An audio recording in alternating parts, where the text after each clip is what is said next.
UK opposition Labour Party leader Keir Starmer is facing claims of hypocrisy as the week gets underway.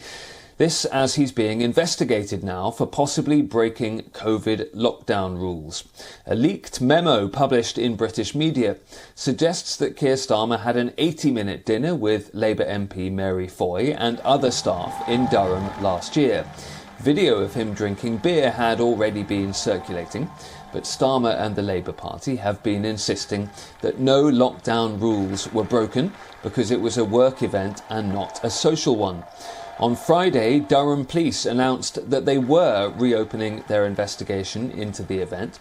Conservative sources now point to the fact that Keir Starmer had been leading the calls for Prime Minister Boris Johnson to resign when he was accused over what they say are similar events.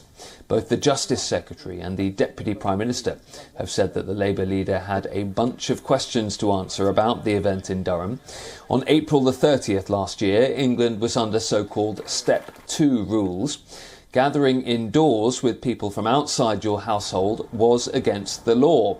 There was an exemption for work purposes, but the rules did not mention socialising at work.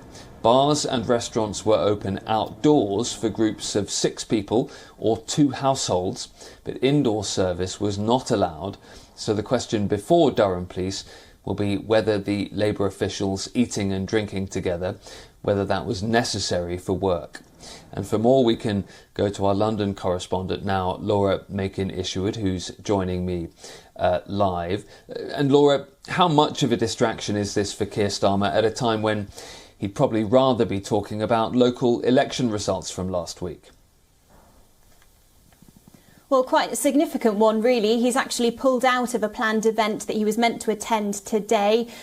His officials saying plans change. That's the reason that's being given for that move. But of course, he would have been facing journalists there at that think tank where he was giving that speech. And understandably, many of those journalists may wanted to have asked some questions about this alleged event. And of course, as you said, the elections locally took place here last week. It was pretty successful for Labour by all accounts. They won a number of authorities, councils, took control from the Conservatives. The Conservatives, of course, lost a number of their councils too. So it was a mixed bag for the Conservatives, but for Labour, this should have been a week to really push forward and perhaps press on the public that they are moving forward towards the next general election and put forward their plans, make out that they are indeed a party that can lead. But now Sir Keir Starmer, the leader of the Labour Party, is under questions, facing questions himself over whether he should indeed be at the head of that party at that time.